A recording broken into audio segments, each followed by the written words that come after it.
मेरे बच्चों, आज मैंने तुम तीनों को इसलिए यहाँ बुलाया है कि मैं ये सोच रहा हूँ कि मेरे जाने के बाद मेरे बिजनेस को, मेरी प्रॉपर्टी को तुम संभाल पाओगे नहीं संभाल पाओगे। तो मैं तुम्हारा एक छोटा सा टेस्ट लूंगा जिससे मुझे पता चल जाएगा कि तुम कितने अक्लमंद हो। टेस्ट? पापा कैसा टेस्ट? बता। ये लो 1,00,000 रुपये, और इससे तुमने ना स्वर्ग की मिट्टी लेके आनी है। स्वर्ग की मिट्टी? हाँ, स्वर्ग की मिट्टी। पर किस लिए? वो बाद में बताऊंगा। परविंदर, ये लो 1,00,000 रुपये तुम्हारे लिए। स्वर्ग की मिट्टी लेके आनी है आपने। ठीक है। और तुम भी लो 1,00,000 रुपये, स्वर्ग की मिट्टी लेके आनी। ठीक है पापा। अब तीनों जाओ, और जो स्वर्ग की मिट्टी लेके आएगा मुझे ये मालूम पड़ जाएगा कि मेरे बच्चे जो है मेरी प्रॉपर्टी की, मेरे बिजनेस की सही देखभाल कर पाएंगे। देखते हैं कौन लेके आता है। Best of luck. ठीक है।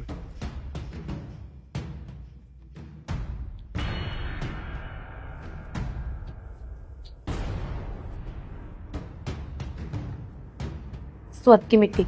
स्वर्ग की मिट्टी कहाँ मिलेगी? मुझे लग रहा है पापा का ना दिमाग चल गया। ये काम करती हूँ, पैसे तो मिल ही गए, इससे क्यों ना आईफोन खरीद लूँ। वैसे भी पापा ऐसे तो दिलवाएंगे नहीं, आईफोन ही खरीद लेती हूँ।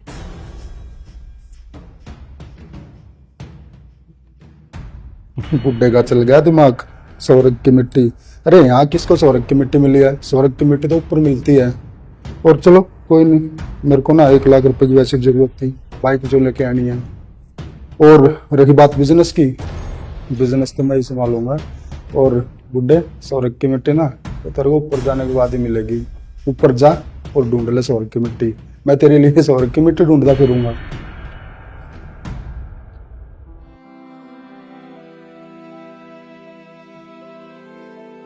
पापा ने कहा है कि स्वर्ग की मिट्टी लेके आनी। हाँ, ढूंढू स्वर्ग की मिट्टी। पापा ने बोला है, इसका मतलब कहीं ना कहीं तो मिलेगी। चलो ढूंढता हूँ। अरे गीत, हाँ जी रविंदर, ले आए स्वर्ग की मिट्टी? पापा, मुझे लगता है आपको ना दिमाग चल गया। स्वर्ग की मिट्टी हम कहाँ से लाए? और वैसे भी मेरे पास ना इतना दिमाग नहीं है कि मैं स्वर्ग की मिट्टी ढूंढूं। और वैसे भी मेरा सपना था आईफोन लेने का, जो आपने पैसे दिए थे मैंने उससे आईफोन ले लिया। अब आप ढूंढते रहो अपनी स्वर्ग की मिट्टी। तो परविंदर तुम?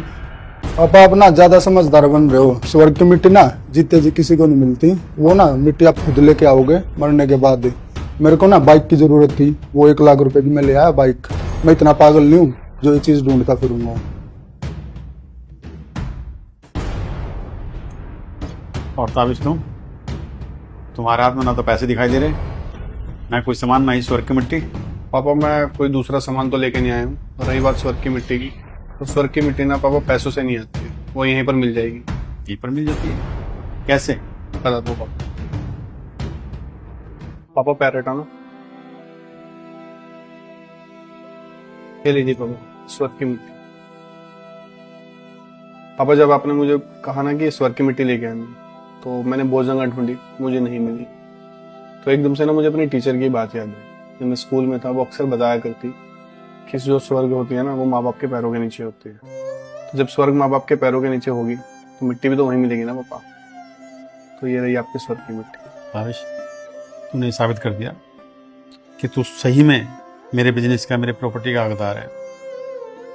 वो बच्चे हैं तो मेरे ही, लेकिन जो हैं वो ये नहीं सोचते कि सही क्या गलत क्या है।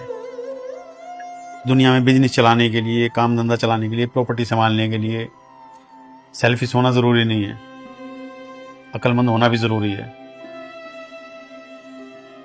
उन्होंने ज़रा से भी नहीं सोचा कि है ना, माँ बाप के कदमों के नीचे जन्नत होती है, स्वर्ग होता है, तो मिट्टी वहीं मिलेगी।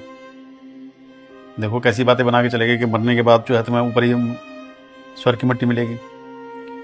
शाबाश मेरे बच्चे, शाबाश। चलो कोई नहीं, तो 1,00,000 रुपये तुम रखो, और जो तुम्हारा दिल करे वो ले लेना। और कल से ऑफिस तुम संभालना। ठीक है। उम्र भी तो होगी अब मेरी। ठीक।